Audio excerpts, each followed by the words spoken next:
So inconvenient. So inconvenient.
We're going to start basically with asking the question: do the Miami Heat remember what Nikola Jokic did last year? Start basically with Is asking the question: someone going to harm do Jokic the for Miami this? Heat remember what Nikola Jokic did last year? Hold on.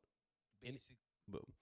So we're asking the important questions. Jump in, tell your friends. I appreciate anyone that's pulling up. I know it's lunchtime, so this is a bit of an odd time to do this. So we're going to start here, though. All right. So last year, for those that don't remember, there was an incident that occurred. All right. Here you go. Adebayo, no, Jokic was there. Nuggets have 5 on 4. And Jokic, oh no! Bow! And like, Jokic, oh no! that fucked Markieff Morris up for kind of a while. Like, I don't think he played again the rest of the year. And like, my question, I guess, is I remember when this happened being like, oh, dude, fuck, I'm super excited. I hope they play again. And then them playing again was kind of weak. The Jokic brothers showed up at the game, and nothing happened. But, like, you know, after the game, you know, let this play out a little more. Keep the players on the bench. They were hot. Like, that is a large man to fucking just smash into you like that. What's set All right, where are we at? I want to see the clip of Jimmy after this toss. with the Morris brothers checks, and we'll see how the Jimmy's in there. Jimmy was mad as fuck. And then obviously this picture happened afterwards. See if I can position this a little bit better. This obviously happened after the game. You know, in this picture, you got Jimmy, Lowry, Bam. They're all still on the team. And so I guess my question to you guys in the chat is, do you think they are going to fucking remember what happened with Jokic? Like, don't you think someone is going to try and get their money's worth from Jokic? Like, they're going to throw someone into the game that's whole job is to, sorry about that, the feedback, Keith, just to throw hands and see what happens. Because, like, Jimmy's got a long memory. And I'm like Jimmy still likes to cook the teams he previously played for. I mean, obviously, a lot of guys do that. But Jimmy doesn't fucking forget. And so, like, it feels like it's kind of gone under the radar. Like, I haven't seen any media people ask either the Heat or the Nuggets, like, do you guys still hold a bit of a grudge for what Jokic did? Because my guess is that, for sure, the Miami Heat definitely fucking remember what Jokic did and definitely want, to remind is maybe too heavy-handed of a word, but to show him like they didn't fucking forget. I'll be curious because these two for sure, Kyle Lowry and Jimmy, are not two dudes that like forget. Those are foxhole guys, right? Those are two guys that like we will not forget the dirty bullshit that you did. So it's of my opinion, they're definitely going to fuck Jokic up one of the games. Jokic, hopefully no one gets hurt. I'm not advocating or hoping for any of that. I'm simply saying, though, they did not fucking forget about this moment right here. Like, Jimmy Butler's got a long fucking memory. And I'm telling you right now, Jimmy will do something, or Jokic will do something that sets Jimmy off. Like, I think the part that I'm maybe getting at here is that they may not go into this looking to get even with Jokic, but that Jokic has a tendency of doing shit that, like, pisses people off. And my money is that I don't think someone's going to throw hands. It's the finals. Like, you're not going to throw hands and miss the whole rest of the finals. It's not worth it. But I don't think any of these dudes have forgotten what had happened. So I'm just curious where things go from here. All right, jumping in, bit of news. Let's see. Let me just try to shuffle this over for you guys. Knicks won't extend Scott Perry. Like, who cares, right? Like, William Wesley and Leon Rose basically run the show. I don't think they ever really gave a shit. And also, like, Perry had been there since before those dudes got there. So, as much as I would love to do Knicks for clicks, we'll just keep this moving. What are they saying in the chat? He bulldozed them. They remember Jimmy Butler has the memory of an elephant. That's true. Most definitely. Udonis Haslem should just knock out Jokic game one, set the standard early. That's what I'm saying. Is like, you haven't played Udonis Haslem basically all playoffs. Like, even in closing games, like where shit's over, put in the human victory cigars, if you will, like guys that don't play, get them in there. Udonis hasn't even come in. So all I'm saying is, if ever there was a situation to let Udonis go in there, that might be it. I don't even know if they would go in with that plan, but I will tell you right now, if Jokic does some bullshit, Udonis Haslem may go into the game, and God help them if he does. All right, we're out on the next thing. Don't care. Bob Myers, obviously wanted to touch on this. I think the Warriors don't have a Bob Myers replacement. My whole takeaway from the Bob Myers situation is he is a phenomenal GM who has changed the way that basketball is played. And his impact on this league and the game will be felt for years to come.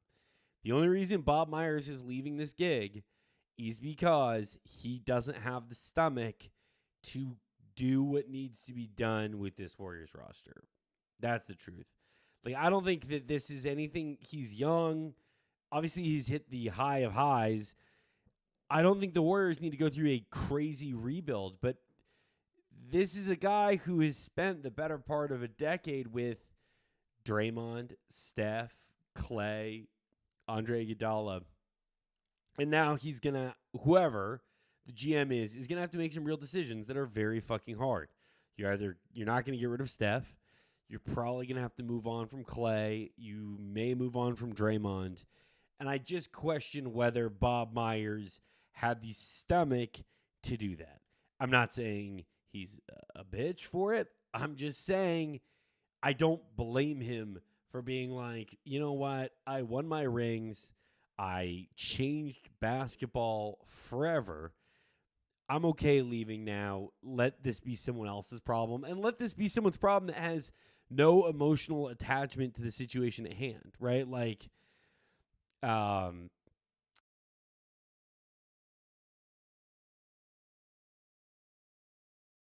and John Schneider is a dog who, I don't know if John Schneider would have had the stomach to trade Russell Wilson if Russell Wilson didn't try and get John Schneider fired.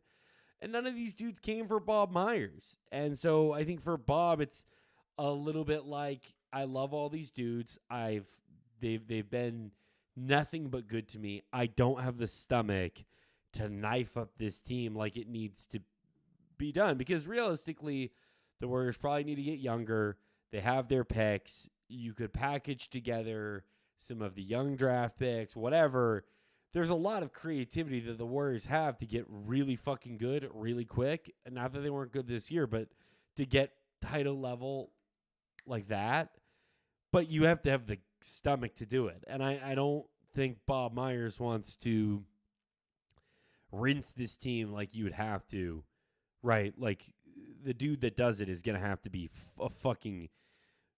ruthless. And I think it's a lot easier to be ruthless when you have no experience with Steph or Draymond or Clay or Andre Iguodala or, even to a degree, Jordan Poole, Kuminga, Kuminga, Poole,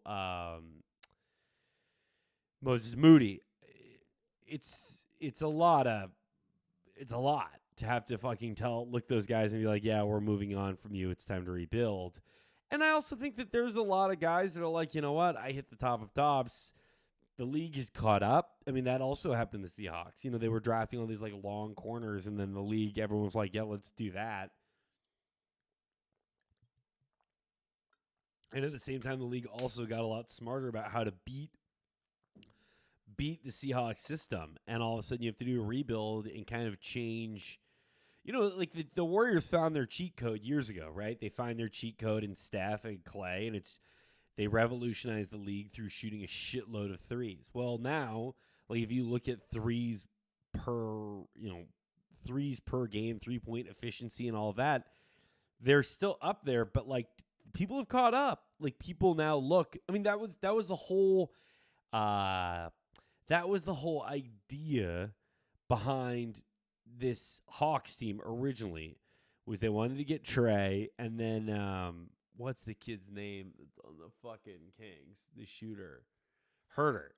The idea for the Hawks was that Steph and Herter were going to be their answer to Clay and Trey and Herter were going to be Steph and Clay for the Hawks. The point of it is the league has caught up to the Warriors, and the cheat code of we have the best 2 3-point shooters ever now is moved into okay, how do we reinvent the wheel? How do we revolutionize this shit again?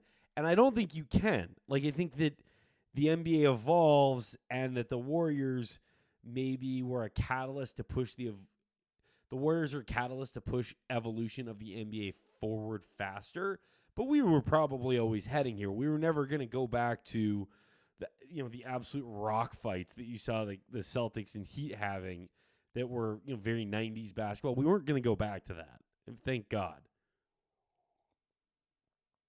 But, it would have happened. And I think if someone like Steph doesn't come around, it maybe happens, a decade later. And I'm grateful that happened because I think basketball is more beautiful for it.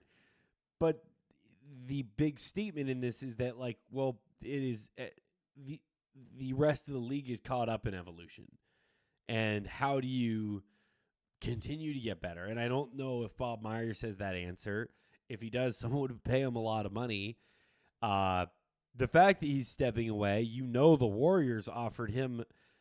I mean, he's, I believe, the highest paid GM in the league. If not, the Warriors obviously offered to make him that. So I think if you're looking at it in whole, this happened because Bob Myers is just like, I don't have the stomach to carve up a roster of guys that have become family over the last 12 years. I don't have the stomach to knife Draymond and Clay and tell Iguodala he has to retire. And, I don't blame him for that. And I also don't think that, I think that having to reinvent reinvention is fucking exhausting. So I don't fault Bob Myers for walking away. I also just think that, like, their rebuild isn't going to have to be dramatic, but the decisions you're going to have to make are ones that would keep most people up. If you were like, oh, I have to throw a 12-year friendship in the toilet to get better, do you really feel like doing that when you've already won 4 rings? So here's some of the stuff he said. I'm not going to sit here and tell you I understand it because I don't. It had just been 4 hours since Myers told ESPN's Adrian Wojnarowski that he would be leaving his position when his contract ended. Dude, if the Lakers could somehow get Myers to come in after fucking Pelinka, oh my, they won't. Bob Myers was very fucking good at what he created when it came about. He pushed the evolution of the league forward. That being said, sometimes people have one great idea. Like the guy who wrote Succession in an interview was basically like, I don't think I'll ever write anything as good as this. And that's okay. Like that, you wrote one of the greatest shows of the last 20 years. That's fine if the next one is mid. For Bob Myers, yeah, the next thing might be kind of mid. Like you changed basketball. Masai, where is Masai? Where is Masai right now? Masai Ujiri.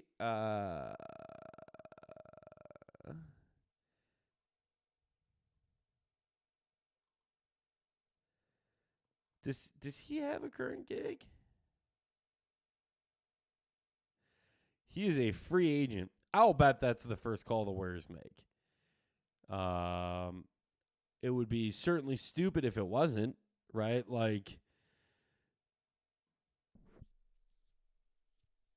oh yeah, he still is in Toronto. For some reason, I thought he left for some reason in my brain, I thought he left the Toronto gig. But if you're, here's the other part though. If you're the Warriors and your choices are get Masai or trade for Pascal Siakam or OG Anunoby or both, you're not getting all 3. You're not getting 2. You're getting either Masai or the players you want, because the you can't just use the Raptors as the basically like Warriors farm system. So, if you're the Warriors, you're going to have to pick, okay, do we bring in Masai and then let him flip these trades? I'm super curious because I don't think they have. Oh man, what'd be interesting is if Brad Stevens was just like, fuck this shit and left Boston to go take this gig. I mean, the scary thing, if you're an NBA fan, is that any GM is an option to be taken. Like, if Rob Pelinka was like, I'm leaving to take that Warriors job, he won't, and I don't think the Warriors would want him. But if Rob Pelinka was like, I'm taking that job, I would understand. I think the Lakers' job is better, but I also think that there are a lot more headaches you deal with in LA. Media, clutch. Like, I love LeBron. I love clutch. And I think what they have built and the agency and the roster that they have is fucking awesome. But I think dealing with clutch, as Rob Pelinka has to do, of finding out LeBron wants this player, and this player. They're all clutch guys. You have to go sign them. That's probably pretty exhausting. It's like fist fighting with one hand tied behind your back. Quinn said Bob Myers left Golden State to be the CEO at Pepperoni.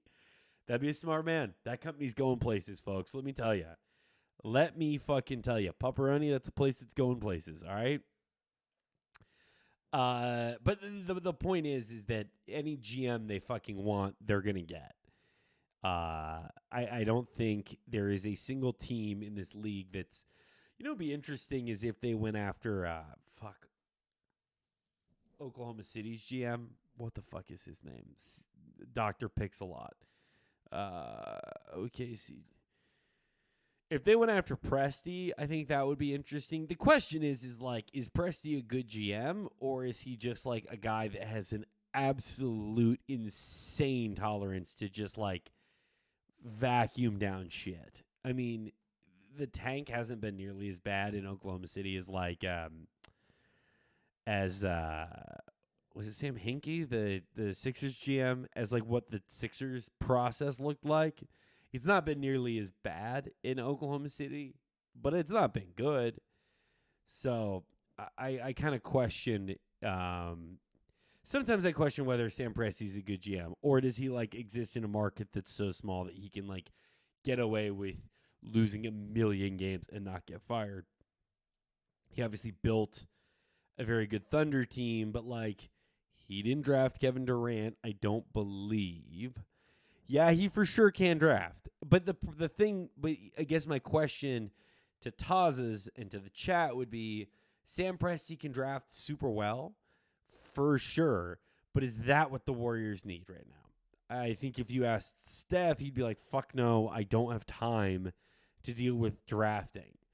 I think you need a like architect type guy to come in for the Warriors. Like that's what the thing has to be. You have to bring in a guy that's like, okay, I'm going to make this trade. I understand salary cap. I know every analytical in and out of the league.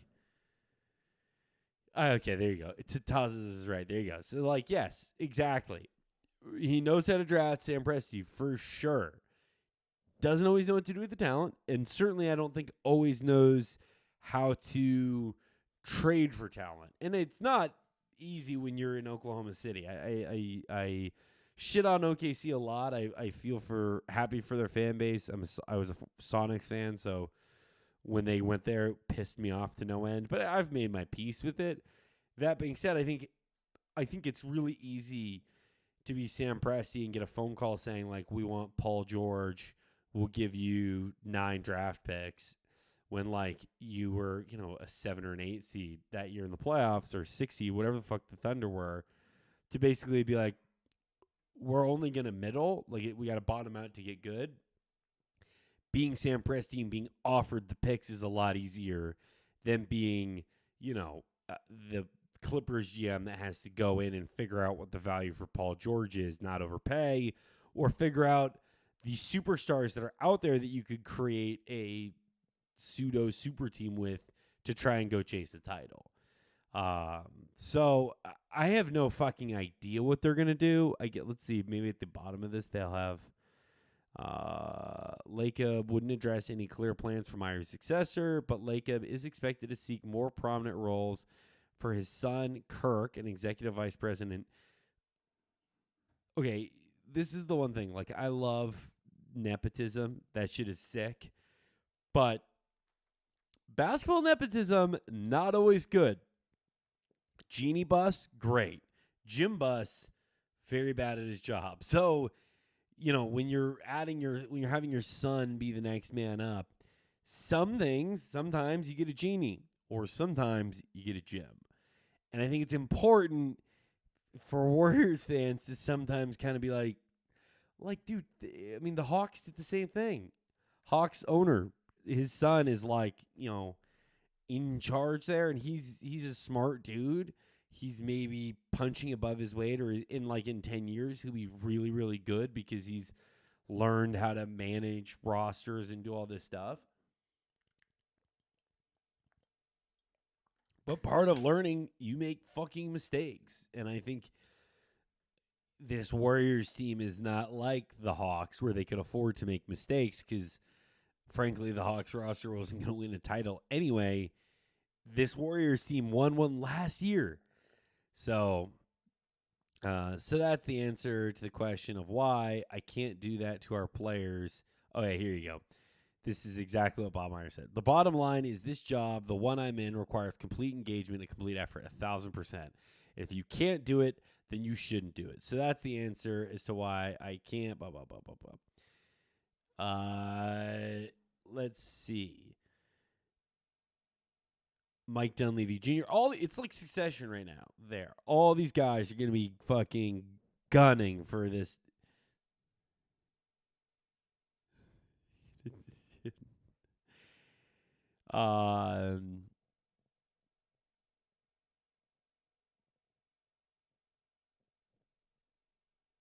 There's Mike Dunleavy Jr. That's a guy that they think could be a GM. I don't disagree with that. Again, nepotism is sick. All right, we're gonna keep moving. Mike Malone, a man who loves talking. Let's see. Any chance? I don't, unless Steve Kerr chose to retire as being coach, I don't think Steve Kerr is young enough to try to, not that he's old, just I think that that's a really exhausting job to do, both GM and coach. I think that it's also one that's like, you have to be kind of an idiot to try to do both. It's sort of like a greedy thing that we see coaches do where they try to do both jobs, because it's like, you mean to tell me you're so fucking smart that you can be GM and coach and this is still all going to work really, really well? Please. Like, I don't buy that. To go off on a tangent. All right, let's see what Mike Malone had to say. May make them an atypical 8 seed. Well, as I told our team, man, like, forget the 8 seed stuff. I mean, they beat Milwaukee 4-1. Team that had the most wins in the NBA this year. They beat Boston 4-3, and they're up 3-0. Team with, I think, the second most wins in the NBA this year. So you get to the NBA Finals, it's not about seeding anymore. And for those that are thinking that this is going to be an easy series, I don't even know what to say to you people. I mean, like, this is going to be the biggest challenge of our lives. It's the NBA Finals. You know, this is, you're trying to win the first NBA championship in franchise history. And it's going to be the hardest thing that we've ever done, which is the way it should be. But regarding the themes, Mike, obviously, a couple of things that jump out to me. They're leading the league, the playoffs rather, in points off turnovers. Close. All right, here's what I'm going to say about this. Mike Malone is a good fucking coach. He really is. And he said all the right things. I feel bad that they've asked him too many times about the Lakers. I think the Heat are going to be, of the two, less afraid of the moment. I think that it was like the Nuggets have been to a conference finals. Was it is that the third conference finals they've been to in 4 years, basically? They went, correct me if I'm wrong, bubble year. Did they go last year? And then they obviously went this year. So I think... Oh, no, they went... Have they gone 3 out of 3 years?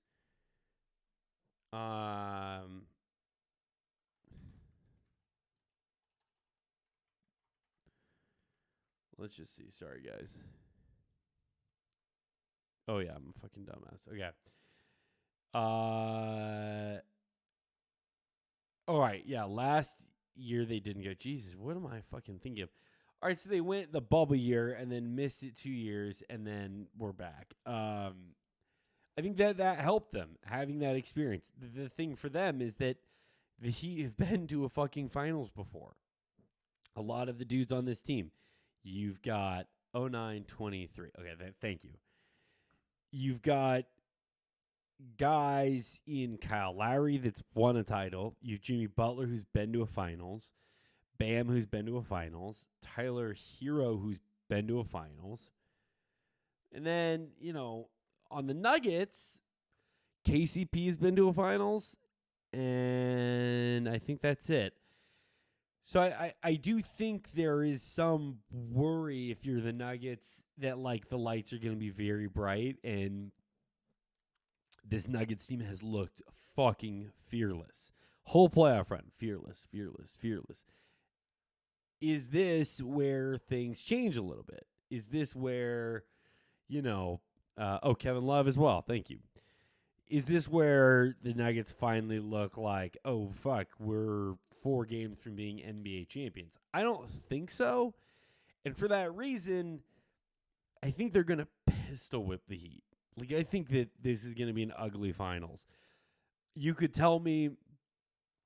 argue with me and be like, well, Zach, Bam is like a, the answer that the Lakers had when they beat the Nuggets to go to the title game or to the finals was Dwight Howard and JaVale. And you could tell me that, well, the Lakers had those guys, but the Heat have Bam Adebayo, who is like those guys in their prime. Those guys are pretty washed. Bam, not washed in his prime. Yeah, my response to you would be yes, but they don't have, like, Kevin Love is not Anthony Davis. Kevin Love is not prime Anthony Davis. There is no, like, Bam is great. Are you going to tell me that Bam alone and his athleticism and strength are going to be enough to stifle? Are you basically going to tell me that Bam Adebayo is like a combo version of AD, kind of washed Dwight and kind of washed JaVale McGee? If you want to say that, sure, that's neat. But then, is Jimmy Butler your LeBron? And then, and so maybe I'm talking myself into this, but I just don't think that that's the case. I think it's going to be really hard for Bam to stop Nikola Jokic. If Bam Adebayo is the difference maker, I think we need to start talking about Bam being one of the 4 best bigs in the entire league. Okay, here we go. Can't forget K-Love. Appreciate you guys in the chat. Seriously. It's going to be 5 games, but it'll be mostly close games. Heat will win game 2. That's not a bad bet. That's not a bad bet at all. I mean, that's the one the Lakers almost stole so many of those games, but whatever. I believe Jimmy will give his everything and pull 1 game for sure, but yeah, Nuggets cruise.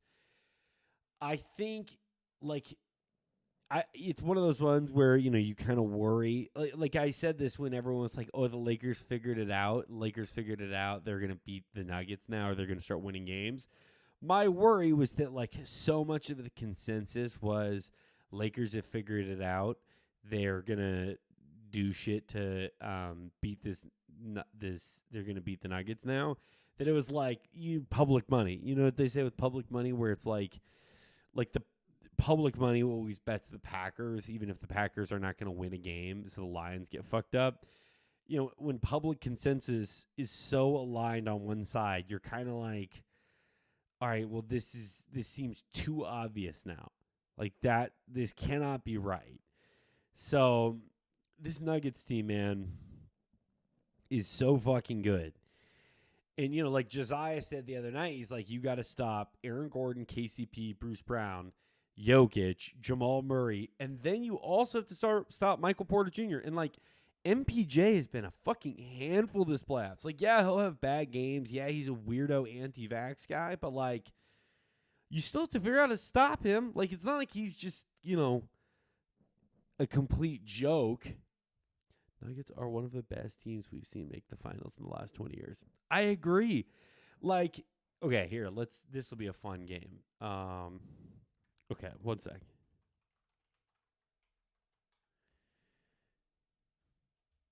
Here you go. Let's just do this really quick.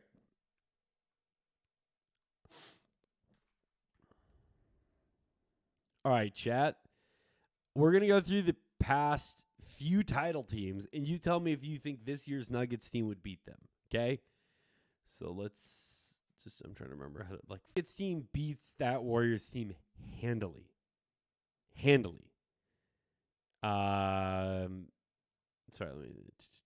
all right. Okay. Let's look back at the last few NBA finals and see which teams the Nuggets could beat. Sorry, I want to try this more time. Someone in the chat said the Nuggets are one of the best teams we've seen make the finals in the last 20 years. Let's look and see which teams the Nuggets probably would have beaten. So the Warriors in 2022, I'm saying Nuggets are beating them. The Bucks in 21 are fuck. I think that Bucks team's beating the Nuggets. But I do think the Nuggets would have made it there over this Suns team. Heat, Lakers, that finals in 2020. I think that the Nuggets are better than that 2020 Lakers team. It's just hard for me to say that because, no, I think the Lakers are better because you have a more prime LeBron or a slightly less washed LeBron. And AD was so unreal. So I think that, and I also think that, like, if LeBron is a little less tired in this series, the Lakers at least steal a few games. And, in 2020, he was a lot less tired. All right, Raptors, Nuggets beat them. Sorry, Toronto. 2018 Warriors with KD fully healthy. They're winning again. The year before, they're winning. Kyrie, LeBron, Cavs. I think they're beating the Nuggets also. The sort of surprise 2015 Warriors with no Kevin Love. And is it no Kevin Love and no Kyrie in that series? I think the Nuggets beat that 15. I think this year's Nuggets beat that 15 Warriors team. People would say I'm crazy, but you know what? Fuck it. And then, we don't need to go beyond that. But what's the chat saying?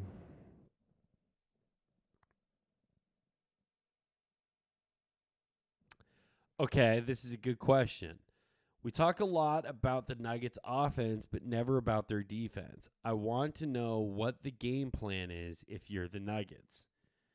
Let me take a sip of coffee here before we get into that.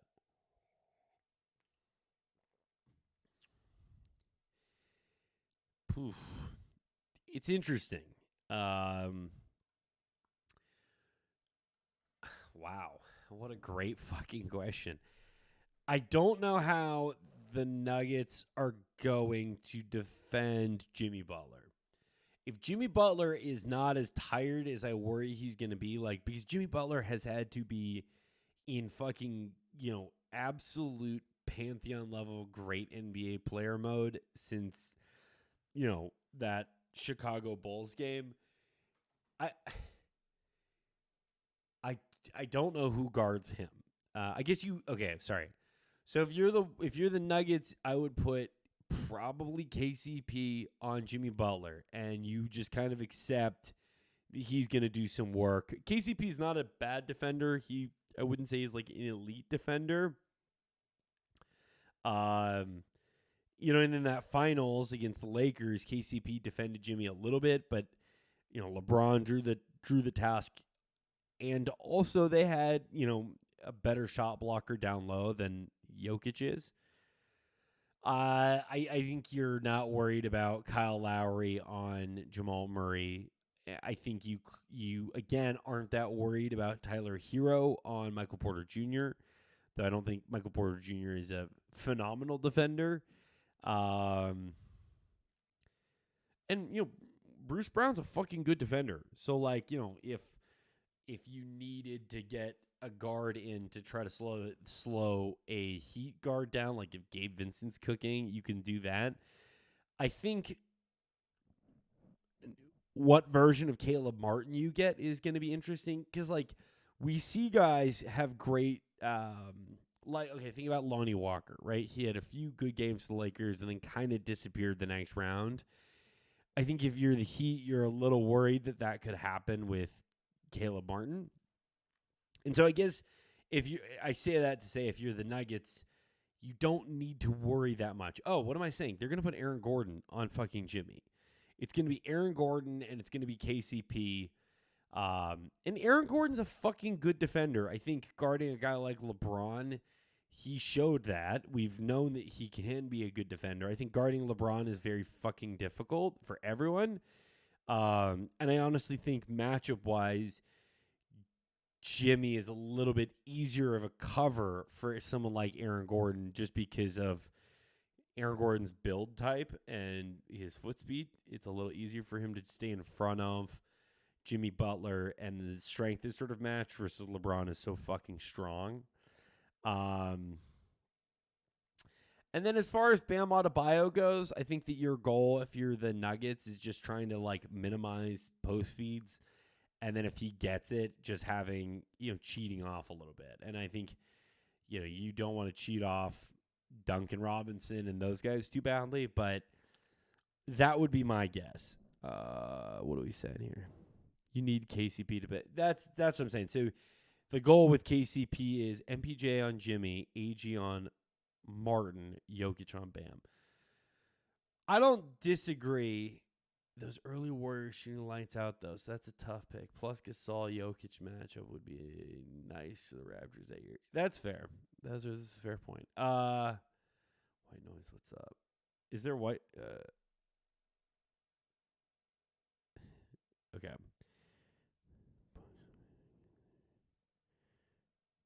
Nuggets are dunking everyone except KD, Warriors, Spurs, Kobe, Lakers. I think the Nuggets are going to get rinsed by that LeBron Heat team, but let's see. What do we have else here? I think KCP is the one that you'll see, like, when the ball gets fed into Bam. If he's deep enough, you'll just see KCP come, like, cheating off blindside and try and make, Bam make a really good pass to punish them for that. Yeah, I mean, Aaron Gordon had LeBron, like this chatter said, Aaron Gordon had Braun mad. So, I think he can do a decent job covering Jimmy Butler. I guess I think, my question for the Heat is who the fuck does Jimmy Butler guard? Jimmy Butler is one of the best two-way players in the league. I put him up there with Paul George as like one of those guys that will work his ass off on both ends of the court. You have a lot of guys that will take off one side or take off the other. So I think that I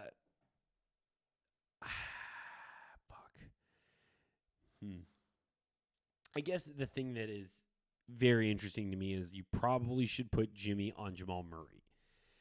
Because you can let Jokic go off a little bit, and I don't think that like Bam is going to be a complete pushover on that.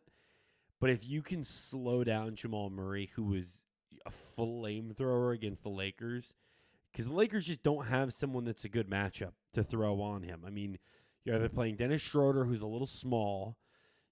D'Lo can't play defense at fucking all. Austin Reeves, who, sometimes, for a long time, Austin Reeves was kind of a liability on defense because teams would sort of hunt him in pick situations. I just think that I think that you put Jimmy on Jamal Murray and sort of see where that goes. You put Caleb Martin on MPJ. You don't want what the Nuggets are going to look to do is try and get Jamal Murray switched onto Kyle Lowry as much as possible. And it's not, or Duncan Robinson. It's not to say that Kyle Lowry is a shit defender. I mean, he still can hold his own. I just think that the way that the Celtics guards played, it's not as hard of a cover for Kyle Lowry as Jamal Murray is going to be. What else do we have? Thank you for answering that. I was curious, but you answered that great. What are your realistic predictions on the ratings for the series? All right, well, so I pulled this up. This is good. This is to keep us in the transition. All right, TNT said that the Heat Celtics averaged 11.9 million viewers on Monday, and it is the network's most watched NBA Eastern Conference game final ever, and TNT's third most watched NBA game ever. Chad, I'm curious if somehow any of you could guess what would be the most watched. This is a non-conference finals game. What would be the most watched TNT games, two most watched TNT games ever? TNT also said it was the most watched NBA playoff coverage in 5 years, with an average of 4.7 million total viewers, up 14% from last year. So that's what I guess my point with this is that like people want to shit on this Heat Nuggets finals as like, oh, it didn't matter, oh, people aren't going to be into the Heat being in the finals. Christmas Day post 2016 finals, maybe 2016 Cavs Warriors. I think you're right. So that's one, but what would the other one be? That's what I don't understand is like, I would have guessed that 11.9 million would have it at least at 2 because my guess was a Christmas Day Warriors game. Let's see. All right, here, I'll pull it up over here.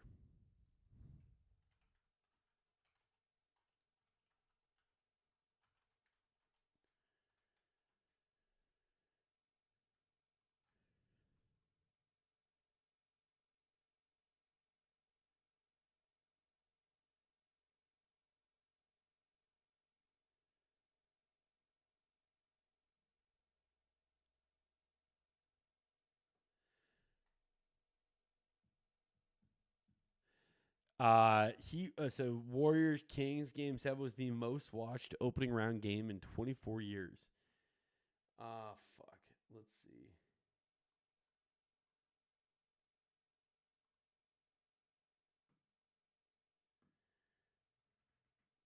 God, I'm sorry to just go silent. I'm like trying to scroll through and find this as fast as I can.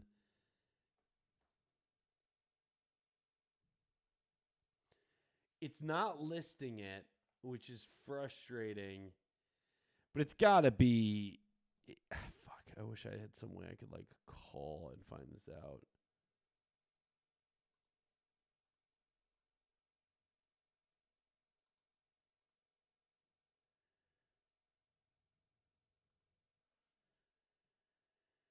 All right, well, we'll figure it out eventually. If I find it, I'll fucking tweet it out. Point is, I understand how fun it is to like shit on how bad the ratings in this finals could be, like this fucking guy is doing. This guy who pays for Twitter Blue. But I think it's gonna be a fucking fun finals, and I think that the hard part for the league is that like you don't. Here, we'll see if someone in here has.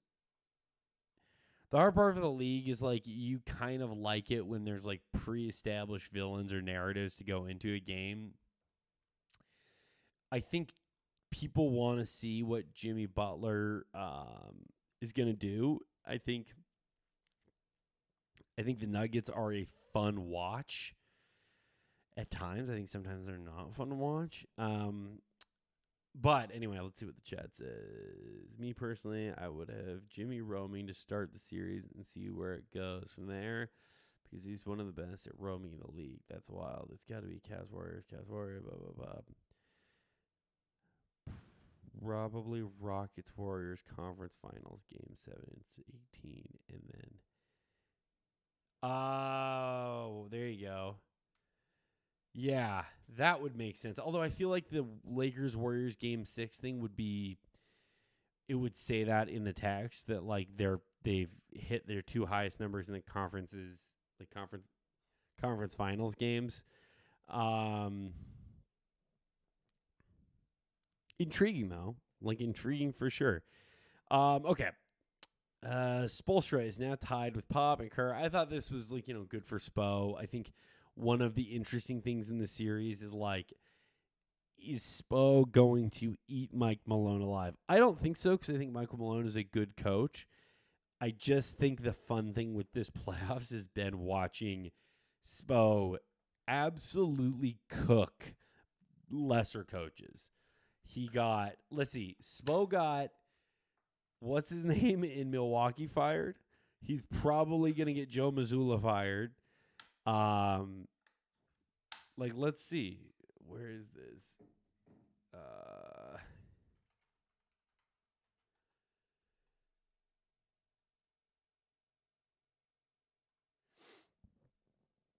Here you go. Let's just run through this very quickly, just for my own enjoyment. All right. Knicks, let's see.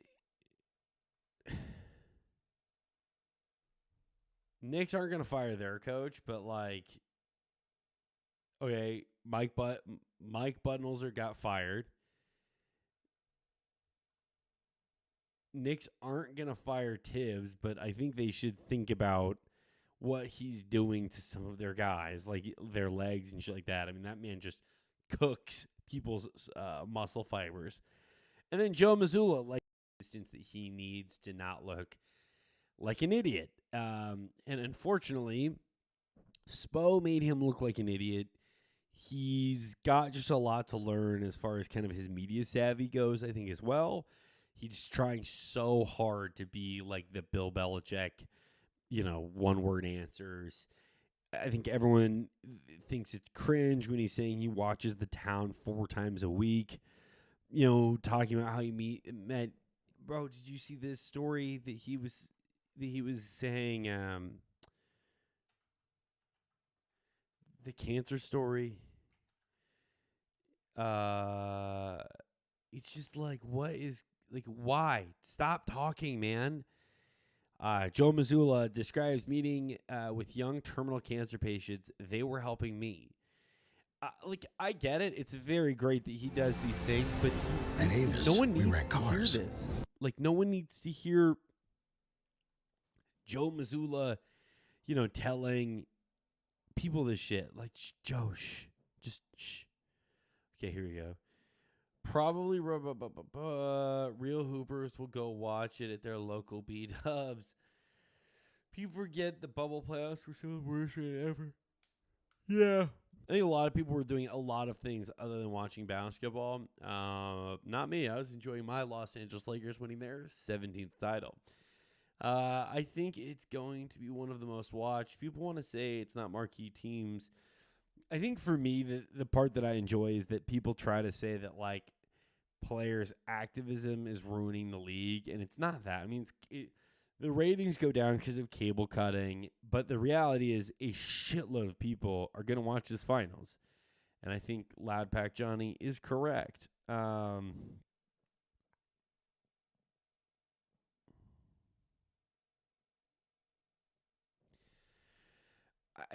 Anyway, so I guess my question is, what will we leave this series? What will be the consensus when we leave this series as to Mike Malone? I think right now he's a good coach. I think right now we all kind of look at him as such. But I do wonder if after Spo gets done with him, people will be like, okay, Mike Malone, maybe not a great coach. I find that hard to believe. But, I mean, Spo got Joe Mazzulla fired, Bud in Milwaukee fired. I don't think he's going to get Mike Malone fired, but I think that if you're a head coach, you better be on your fucking shit because, like, Spo is coming. Detroit Pistons are seriously pursuing 2022 NBA Coach of the Year Monty Williams to be their head coach and are preparing a significant offer. I think this is good. I think he would be great there. I think letting him coach a younger core is great. I think that Pistons team is building something decent there. I think there's a lot to be figured out. And I think that Cade Cunningham getting hurt and missing so much of the year was such a bummer to not get to watch him play. But the Pistons are going to be frisky. Like, they've been bad for so long that surely it'll turn around at some point. And I think Monty would be a very good fucking coach. Or a very good fucking hire. We know he's a very good coach. Okay. We did this before. These are 3 trades that the Los Angeles Lakers... Sorry. Let me get to this. Okay. All right. Here are 3 trades the Lakers could make to try to get Trey Young. These are 3 trades the Lakers could make to try to get Trey Young. First up, Anthony Davis for Trey Young straight up. I think this is a terrible trade. I think the Lakers are so bad if they make this trade because I love Trey Young, but the goal of this trade has to be that you need Anthony Davis and Trey Young. Like, you need them both on one team together. Okay, this is the Hawks cutting bait with Trey Young, I guess, and it would be Lakers include their 2029 pick as well as a pick swap. D'Angelo Russell, Mo Bamba, Malik Beasley, and Jared Vanderbilt for Trey Young. I think the Hawks probably don't even listen to this call. Like, I think they just hang up the phone as soon as this comes in. But I think the ask for Trey Young isn't going to be nearly as high as people think it's going to be. And I think that, I think the ask for Trey Young is going to be 4 picks, which, you think about KD was 4 picks. A lot of very talented players, or that's about the bar for it. I don't know who's going to be trading for Trey Young, though. I think if you're the Hawks and you're looking for buyers, I think that's your worry as far as driving the price down. Trey deserves to be a 4-player superstar level, request as far as what you're getting back. But the buyers, who the fuck are the buyers out there for Trey Young? Lakers need a guard. I mean, the Warriors are going to be making trades, but they're not going to call for Trey Young. Knicks aren't going to probably call for Trey Young. So, then you start looking at kind of other teams that are around the league, and it's the Suns aren't going to go knocking for Trey Young. They don't have assets to get him. They gave everything away to get Kevin Durant. The Nets, I think the Nets are more interested in doing a full rebuild than sending Bridges and picks. You could send him to Oklahoma City, but why would Oklahoma City take Trey on when they have Shea, and it's just going to be kind of a mess. Okay, so that's one more trade. Here is another one. This is where the Hawks target salary cap relief, and they would get, I would assume, the pick, Rui Hachimura, Mo Bamba, Malik Beasley, Jared Vanderbilt, and the Lakers get Trey Young. None of these are that bad of a, these last 2 aren't that painful for the Lakers. It'd be a no fucking brainer if they could turn that around. I don't see a world where, get the fuck out of here. Okay, there you go.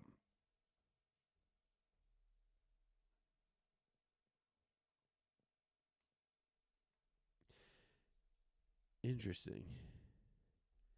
I mean, if they went and got... Yeah, it's interesting. Anyway, I don't see Trey Young going to Boston. So I don't think the Jaylen Brown trading him for Trey makes any sense. I also think if you're the Celtics, John Collins isn't enough to get Jaylen Brown. I think the Warriors are probably the team that's going to go after him. Okay, so I asked AI, help me figure out where Trey Young could get traded. And I said using rosters from 2023 because so often AI fucks this up. So using AI, these are the most likely trade. Josh Giddey, whatever that pick turned out to be, that's a fucking good team. AI, no thank you. All right, trade 2. The Hawks receive Anthony Edwards, Jaden McDaniels, a 23 first and a 24 first. Again, if you're Minnesota, you don't even answer this fucking phone call. Why would they fucking do this? Why would they do this? All right, trade 3. Hawks receive Donovan Mitchell, Royce O'Neal, a 23 first-round pick, and a 24 first-round pick. I don't think that's awful. I just don't think Donovan Mitchell is the guy that's getting traded on that team, if I'm being honest. I think there are other players that would get traded first, and I also think putting Trey in that team minus Donovan Mitchell is a net negative, right? Spo is the Grim Reaper of coaches right now. Knicks would rather die. I agree. All right, let's see if there's any other ones in here. Okay, here you go. Here's another one. Oh, this will be good for the fucking edit. Okay. Here's another trade. Okay. The New York Knicks offer up RJ Barrett, Julius Randle, and a first-round pick for Trey Young.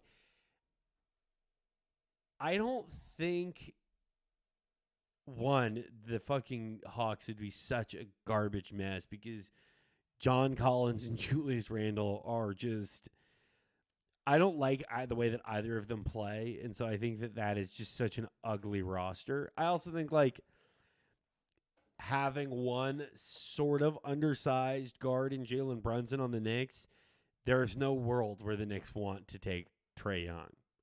Last season before they got Jalen Brunson, sure, but not this year. The Lakers, Los Angeles could offer up Anthony Davis. Okay, this again is not fucking correct. The Miami Heat could offer up Bam Adebayo, Tyler Hero, and a first-round pick for Trey Young. Now, this before the Heat made the finals, I would have been like, this is not a bad trade. I would have been like, you know what? If you're the Heat, you got to hear this out.